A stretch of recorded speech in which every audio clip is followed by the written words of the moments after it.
Ladies and gentlemen, welcome to a new episode of the No ID podcast.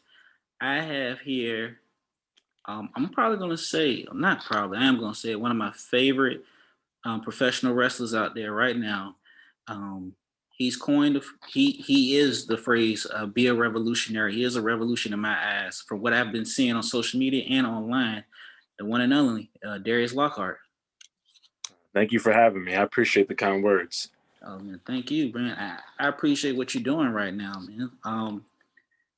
I follow Black Wrestling Allegiance, and I came across your page, and I instantly got hooked. Oh, thank you. I started googling you, and I mean, I just got lost into a trance. You know, I really was in a trance. I really into a trance. No, that goes a long way. I mean, I try to do something that's interesting to folks. I try to put out what I would like as a fan. You know what I mean? I try to hopefully. I mean, I'm glad it can garner interest and it can get that kind of response out of someone. That really means a lot to me. Yeah. Man. So tell me, how did you get started into the wrestling industry? It was one of those things where I was a kid. I was 12 when I discovered pro wrestling. When I say discovered, but I mean more so on the lines I was reintroduced to it in terms of like understanding what it was meant to do and what it was all about. What made it special. So around 12 years old, I fell in love with it, and I would start going to local indie scenes, and I would run into I would go to Ring of Honor shows that are local. I would go to this company called PWX back home in Charlotte. It was about, I don't know, how was I, 14, 15, I started going to these regular indie shows. And one day I walked into the gym and I recognized the face from one of the Ring of Honor shows. And it was Cedric Alexander. And I thought he was, cool. I remember seeing him. It was cool to see someone from Charlotte doing that. So I walked up to him, I tried to get him in between sets. I know wrestlers didn't like when you interrupt their workouts, but I introduced myself to him. He kind of took note or whatever like that. I think I saw him around again later on, but he would be around some other indie wrestlers, and I would ask them, I would go, are High Spots is I've heard about this wrestling school here. Is High Spots still open? And they would tell me, yeah, just show up like Tuesday, and I showed up the right Tuesday after. Ran into Cedric there again, and he was like, "Oh, okay, so you made your way here almost." And so we kind of we got clicked together off of that, and then he kind of introduced me to George South, who was the head trainer there at High Spots Pro Wrestling, and it was kind of, I hate to say the rest is history, but from there I started training. That was about 2012. I was a senior in high school. I legit quit the amateur wrestling team in my high school to go start pro wrestling. I was only 17. So yeah, I remember saving the money up and just showing up immediately, like Tuesday, just to like, let's ready, let's go. And from then on, it was just kind of whatever. I had my first match about a year later, 2013, with no ring. It was really funny. It was no ring there. We were supposed to be doing a wrestling show for kids. So just youth, just local youth. And the ring truck broke down on the way there. And legit, my trainer took 4 sticks, put it in the ground, tied a rope around it, and said, "Well, you guys know how to wrestle, and nothing changes." So my first match was against Cedric Alexander in the grass, in the middle of 4 sticks and a car flag string. Mm-hmm. So that was my claim to fame. I started fame, and then again, journey from there.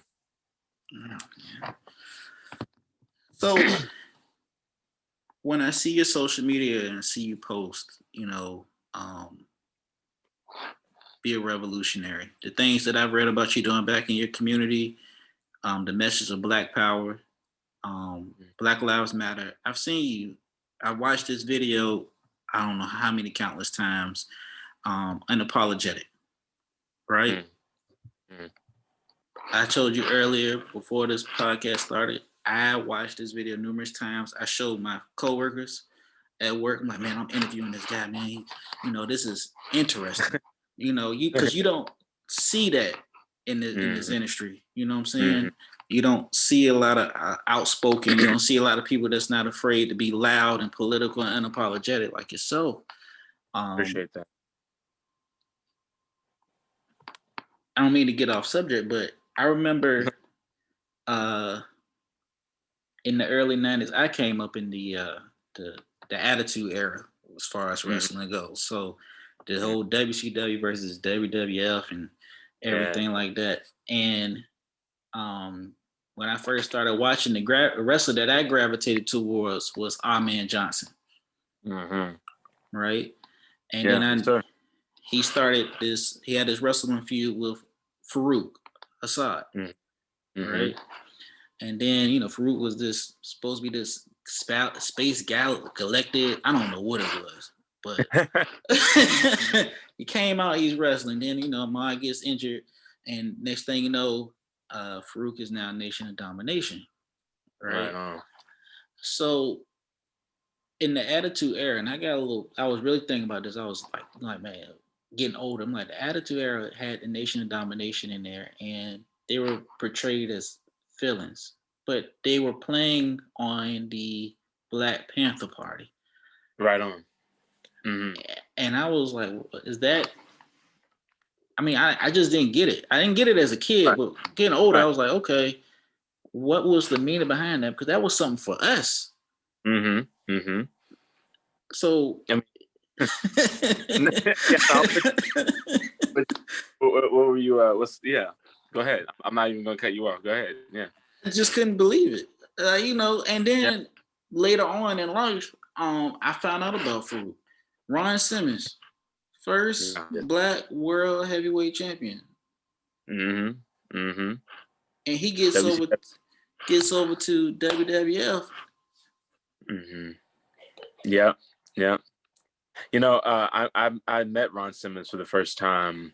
I want to say in November, just this past November, and that was quite an experience. And yeah, he had I asked him a lot of questions about all that run and everything like that. And um, there's definitely there, there's definitely folks that was that wasn't by accident for sure. I don't think, you know what I mean. There were definitely times, he said to me that things were stalled or pushed back because what things were going a little bit too good. You know what I mean? For him, that is, the fans would react positively or anything like that, and some people wouldn't want that to happen. So I see exactly where you're going. Yeah, it's incredible to look back on something that was so real and truthful, and have it portrayed to be something that should be booed. Mm-hmm. Mm-hmm. I had Shane Taylor on my last episode. Bring her Oh on. yeah. I love Shane, right? Mm-hmm. I want to Absolutely. see him Yeah, win the title. I want to see him get the title. we all do. I really want, Yeah. and him, Jay Lethal, ACH, Jonathan Yeah. Gresham, like all of them. Like I'm just going down the list of what I've seen, right? Mm-hmm.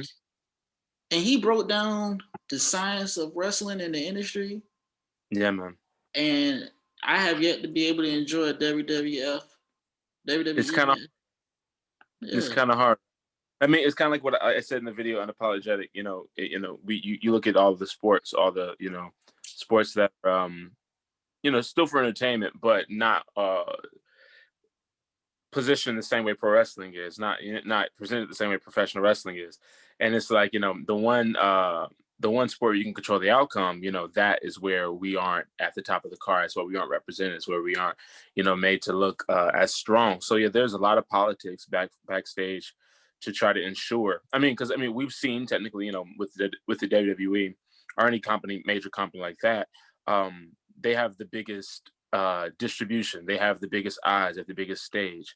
So at the end of the day, if you're a wrestling fan casually, which most people are just casual wrestling fans, hardcore wrestling fan bubble is a little bit more niche. But if you're a casually wrestling fan, it that kind of stage, that kind of presence, that kind of power, that natural what's the title I want to say?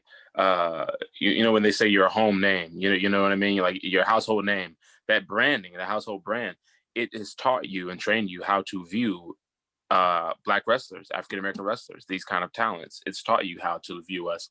Because I had a friend named Chris, and he was young. He became a wrestler eventually, but when he was younger, he told me, he said, when I was 7, I wasn't convinced that I could be a pro wrestler because I just noticed as a kid that, all the black wrestlers just weren't very good. They always lost all the time. In his eyes, when you're a kid, losing is if you're good or not, you win, you lose. Like that's when you're a kid, you're processing this as a fan, a casual fan. So as a kid, even then seeing African Americans not being exactly empowered through the professional wrestling business or through that lens of, TV, it was the message was pretty clear. You know what I mean? It's pretty clear. So yeah, I'm sure Shane had a lot to say about that on both sides of it, because I mean it's a problem that's been in this industry for an uncanny amount of years. Even outside of any specific company, not even to name drop any companies, but it's really like it's almost at its foundation. Yeah. Yeah. Because most recently was the Kofi Kingston match. He Mm-hmm. built him up, wins at WrestleMania, has title for a couple of months, loses in 8 seconds. Mm-hmm. Mm-hmm. So what you're doing, man, is, I look at wrestlers like superheroes. Mm-hmm. You're going out there, you're going to go fight the villain, you're going to go save the day. Right on. And I'm going to be honest with you, I'm start showing my matches to my little cousin because he's a wrestling fan himself. So I'm going to have... Say what? It's always beautiful when it's a family thing.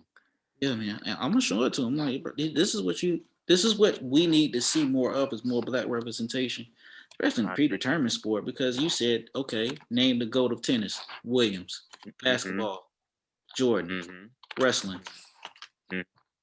Yeah. We naturally make our way to the top of every sport, but the one that you can control, that's when we fall short every time. I just think that's a coincidence. I always say it's a joke. It's a reason, our truth got to be our truth and John Cena got to be John Cena. It's the same gimmick, the same act, but one's trajectory is significantly higher than the other. You know what I mean? Despite of the actual ability, because our truth, it has actual ability. You know what I mean? And that's just one example of a million. Yeah, I mean, and thank you for saying something, that kind of saying, it's kind of like a superhero thing, but it is because, kids internalize messages. We all do. I mean, that's what television programming is. It's subconsciously sending you a message. It's a picture is worth 1,000 words. We're seeing a million pictures every 2 minutes. You know what I'm saying? And so that gets embedded in your head, and you start to really comprehend on a subconscious level what what it means when you see black people at the bottom of the totem pole every single time. So yeah, I kind of do. I definitely, not even kind of, I definitely agree.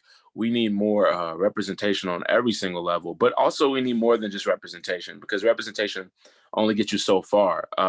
Representation only gets you so far. No, I'm not gonna say anyone's win isn't as significant as the next person's or anything like that, or or put any shade on anyone's accomplishments, because I think we've all accomplished so much. There's so many talents, no matter who you work for, no matter who you're with. But at the end of the day, we have to understand that if the sport is, of a predetermined nature or anything like that, then what happens, how we're represented, how we're viewed, is still in someone else's hands. So we need to have that representation on both sides of the curtain, where someone's actually making decisions like that. Because, when you only have one perspective, you have a lot of blind spots around you. And when you have a lot of blind spots around you, someone's, gonna have an accident eventually. And sometimes it's not even so accidental in this case, because, we've seen it's just been too apparent over the past few decades of what's happening with black athletes and black wrestlers in the sport. But we're starting to put our heads together and try to figure out ways that we can be on both sides of those curtains. And I think that's where the battle really needs to be. Yeah, both sides it needs to be. We need to have representation that looks just like us on both sides of the curtain. I agree. I really agree. You had in your unapologetic video, I'm gonna keep going back to it because, like I said, that's my favorite video. That and the one you did with your mom.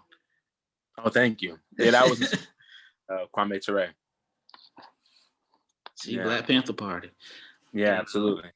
See, crazy thing was that actually the first episode of this podcast was with my mom. Oh wow! So there you go. Yeah, that's where it all starts. It really does. That's my girl. Mm-hmm. You had said the future is women, the future is Mm-hmm. gay, and the future is Darius Lockhart. Mm-hmm. I agree 100%. Thank you. Thank you very much. You're not gonna get Yeah. much fight back from me. I'm not gonna argue with you because I'm right there with you. You know what I mean? Yeah, yeah. I think I said something along the lines of the future is also everything the gatekeepers that said the past wasn't. And those are some of those things that are included because for so long we're sitting here. Like I said, I was watching the Ruthless Aggression documentary, I think it was, and I noticed every person who was telling us about history, was telling us about the decisions and why they were made, were just old white men. Every person who had to say so were old white men, and that's it is what it is. But it's just one of those things where it's like, in order for us to see real change and not, the top of the card obviously looks like the back of the boardroom, right? like the backstage. So we have to change. Like I said, representation. That's kind of don't want to beat a dead horse, but you have to change those people back there. It starts there. And when we get people like that in those spaces, when we see women on creative teams, when we see LGBTQ people on creative teams, when they have an insight, when they actually have the input on how they are portrayed to a national televised audience, millions of people, because like I said, I'm a Black man and I can write for a Black person, but there's only so much I can write for a Black woman. You know what I mean? Mm-hmm. There's a perspective to that I don't know. There's a story and layers to that I may know, but can only understand, but on such a deep level. So obviously, there's some things that I won't think of. There are things I won't want to see. There are things I won't think because it's not part of my experience. But there are so many people in the audience that is their experience. So that needs to change. The future legit has, in order for the sport to evolve, for it to survive, for it to even be current. It does have to look like the people of this world, the people who want to see the product, the people who feel left out. If you look at certain audiences, the top of the card looks like the audience, and none of those people look like myself. You know what I mean? So in order for this sport to get outside this niche bubble of just with all just white phantom, because that's all that it really caters to. You kind of, until recently, with people get performative with allyship when it's convenient or when it's popular, when it's trendy. So recently we've seen a lot of championship changes. Not to, like I said, not to rain on anyone's parade or anyone's accomplishments, but those are only but so much, especially if they're forced like that.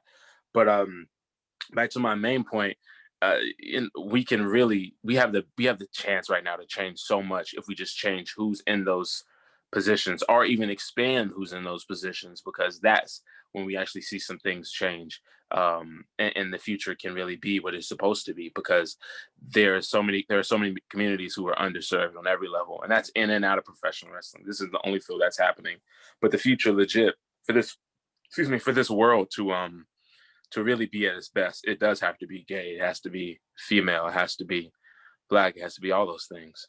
Um, and I'm lucky that I'm in. I definitely think I hope to get to be a part of that future, and I'm proud to be a part of that future, just because it's too stagnant for where it's been at right now. It's far too stagnant. It is. As a comedian, it's a lot of gatekeepers as well too. Because a Mm. pandemic kind of slowed us down. But I just got to thinking about like how comedy and wrestling kind of go together, right? Favorite comedian, Also, Patrice O'Neal. yeah, former WWE creative member, right? Yep. Mm-hmm. He actually wrote Mark Henry Sexual Chocolate Look at uh, character, which is I'm not even going to discuss that, but that. we're not going to go into details about that because there's so much red tape and flags that bother me about that that Yeah, gimmick. But me too. Me too. like I told you before, I didn't see that as young when I was Mm-hmm. younger. Well, no one does. Yeah, and Exactly. you know the climate has changed. You see a lot of things have changed. It's a lot of Black wrestlers out there that I love. was Bianca Belair. Congratulations to Mm. her. Just won the Women's Royal Rumble, right? Absolutely. Amazing talent. Um, like I said, Kofi Kingston, been on the ground for years. Jay Lethal. Jay Lethal is like, oh gosh, like he got the Ring of Honor. I mean, he was always one of the best when he was in TNA, but he got the Ring of Honor was something that just changed. Shane Telly, yourself, Thank you. Damn, the list. you. A million more. It's so many. Miss Jacqueline from the early days, you know. Yeah. Cruiserweight champion, female cruiserweight champion, black female cruiserweight champion, Naomi. You know? Man, we could be here all night, brother. But yeah. All amazing, and listen, and all amazing in their own way, you know, because there are certain people, you know, they'll swear that, you know, it's all the same. That's why there can only be so many in a room at the same time. You know what I mean? You know, and that's it's funny how that happens. You know, people look at it as like almost meeting a demographic or a quota. You know what I'm saying? Like, oh, we have this many black people, and we don't really need another. You know, we got that quota filled. I've been told that to my face sometimes. You know, so and that's been an ugly situation. But there's been so many things like that where that is the general outlook that you see in these rooms. People are in these rooms thinking like that. You know, oh, I don't need to hire another black person because, you know, we already got two, as if those people will just cover all of blackness, as if it's a monolith that can really be shortchanged into one thing. It's a little troublesome because, like I said, those are the people who get to make decisions. Those same people who have that, you know, that outlook, and that's just so it's irresponsible, but it's wild to see. So I like to acknowledge when people do those lists how different each one of those people are. They all bring something absolutely different to the table, and it's a beautiful thing. I mean, we were all alike. I don't think I think the product itself would just be still, you know. We always wanted to see something different. Like, you know, I tell my little cousin, I'm like, look, man, you gotta be your own person, be your own man, because at the end of the day, nobody's gonna be built like you in general, you know. Exactly. And great minds don't think alike; they think for themselves. There's one. That's exactly. So yeah, if I'm not mistaken, you were ranked in PWI 2020 365 out of 500. Yeah. How did that happen? How did you feel about that? I mean, of course, it's the one for 2020, right? I was honestly surprised. I only had 3 matches. I was honestly surprised. I got hurt at the beginning of the year. In February, I tore my front pec while wrestling for the Pan African Diaspora Championship. Actually, I had 4 matches. I was telling the tale a little bit, but yeah, no, I got hurt pretty early on in the year, so I was honestly honored. Now, granted, I think some of my later work at the end of 2019 got called into play. I think it was some of my stuff in England too at the tail end that kind of gave me a little rub. So that's convenient. But you know, I was honestly I don't really think too much about those lists, you know, because there's one person's perspective, you know, and also I know that, you know, this year was one of the better years that PWI had in terms of like diversity and who was on it and how different it was. So that was good to see. I did appreciate that nod, but I don't really pay too much attention to rankings, you know. I just don't. I don't want to like disparage them because I do respect the PWI 500. I think it's a accomplishment and a blessing to be acknowledged by your peers, or you know, to have your name in a magazine is pretty cool. I was a collector of PWI when I was a child, so it's always nice to see my name in print. But I wasn't really too concerned about the listing, you know. Until I'm number 1, then I'll brag about it all day. But yeah, but right now I didn't think twice about it. I was like, that's cool, and I just let it fly. Yeah, man. If I'm not mistaken, too, I looked you up on Cage Seats. Yeah. Viral Pro Wrestling Heavyweight Champion, 786 days. Yep, that's about right. Wow. Yeah. They tried to strip me, I think, at 650 But pandemic, so we kind of just hold on, had a couple extra days on it. But yeah, no, I was running the Viral Pro Heavyweight Championship. I think that was my fifth, fourth or fifth championship overall. And that was a place down in Georgia, Thompson, Georgia. That's been really good to me.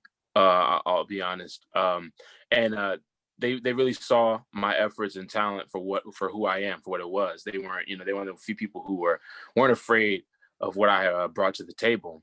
I remember there was even a situation at one point where someone, I think it was a sponsor of theirs, was trying to force their hand into making them unbook me because they thought what I was doing was, racist or wrong or something like that. And that company stood there and stood by me and said, no, well, we don't need you as a sponsor, and stood by me. And I thought that was wonderful for them to do. So, I don't really get to talk about them much, especially over the past year for the pandemic. I haven't really been in the mood to swing or rub my accolades and everyone. It's not really the time to do that, I felt. But during an interview like this, I'm always going to put over Viral Pro because they believed in me to carry that company. And even though I have disagreements, with Joshua Hancock, the owner, him and I have had a couple scraps in the ring before. But other than that, I think it's been a very cool place to, try things out, grow, bring talent to, if anyone can, has footage of Viral Pro, they find some across Viral Pro. You can find some on the High Spots Wrestling Network. Please check it out. It has a lot of good talent that's yet to be discovered. So yeah, proud Viral Pro Heavyweight Champion. At least 650 days, if not 700, and the number you stated. Yeah. I saw this, man. It was 2 years. And I saw Yeah, PWX Innovative Television Champion 2 times. 3 times. I don't know why everyone. It was 3 times. I'm the only 3-time holder in that company's history. And my last time I beat Chase Owens to do it from the Bullet Club. So I think that's why they don't have it. The Bullet Club marks. But yeah. But yeah, I'm 3-time. But yes, yeah, that was a good stint in that company too. I'm no longer there. I think it was time for me to move on. I think I needed to evolve a little bit more past what they were. I'm not gonna say allowing me to do because no one allows me to do anything, but enabling me to do. So I think it was just time to move on. But to put it lightly, but my TV championship, yeah, I'm very proud of those reigns. I helped work. I worked with a lot of good talent during that. Yeah, man. And 2019 Feud of the Year with Lucky Ali. Y'all put on a steel cage match, didn't you? Mm-hmm. And when I type your name in, as soon as I type in Darius Lockhart, steel cage follows right. Really? Like this, you could like you can do it right now, and it'll say it goes right to the steel cage match. That's crazy. I didn't realize that. People must really like it. It's funny. We had a lot going against that match. I wasn't really sure if it was going to see eyes or not. If our final block was going to see eyes or not. That there's a lot of this just a lot of funny situations around that feud. But I'm glad we got to put that together. And that steel cage match is something I'm still very proud of. I didn't get to win it. He did come out the better man, unfortunately, but I don't think our story is really going to end. He had some funny words on Twitter to say the other night. So if I see him again, I'm sure we'll have our words, but who knows if he'll turn anything else or rematch or anything. Most definitely. Yeah, I saw that, man. Like I said, I've been on your social media for a while. You posted up about Angela Davis. Yeah. Oh man, today yeah. The Black Sam of Vermont. Yeah, the first ever recorded or documented, so to speak, professional wrestler, African American professional wrestler. The first one of the first few Black champions of the United States, period, of any kind of sport. He was one of the first few Black champions. So we have to put respect on the Sam of Black Vermont, the Black Sam of Vermont. Well, definitely, and the Jackie Robinson tribute hoodies, which I'll be ordering. I have to put those back up. They were only available for about 3 weeks, so I'm gonna give them. Might give them another run. But we'll see. We'll see what happens. But right now, they're not available anymore. I'll wait. I'll wait. Yeah, you go. Yeah, I'll support. Well, I'll wait. I'll thank wait. you. The stuff is dope, man. Like I said, I got addicted to your social media. I don't really go on, as a comedian. I don't even go on social media like that. But yeah, Oh, wow, that's a compliment. I try to make my social media interesting. I try to make it cool for anyone who doesn't know who I am enough to like see it and be a little drawn in at the least. I'm nobody's social media expert, but I would love to. I love to see what I can do to set a different kind of vibe about myself. I never want to do the same thing twice. Or I never want to be too much like anybody else. I want people to know Darius Lockhart when they see it's Darius Lockhart. definitely. So, is there anything that you want to say to those that's listening, the listeners, or followers, or anybody that's actually a wrestling fan or trying to break into the industry? Mhm. Just we need more of different places in all these different spaces, really, I should say. We need more different faces in all these different places. That's what I really meant to say. I'm want to encourage people, anyone who's different, anyone who feels like, they don't have a place in pro wrestling. I want them to try it anyway. I want you to give it your all. I want you to come. Don't be weary of identity politics or like that. This is a space that's for you too.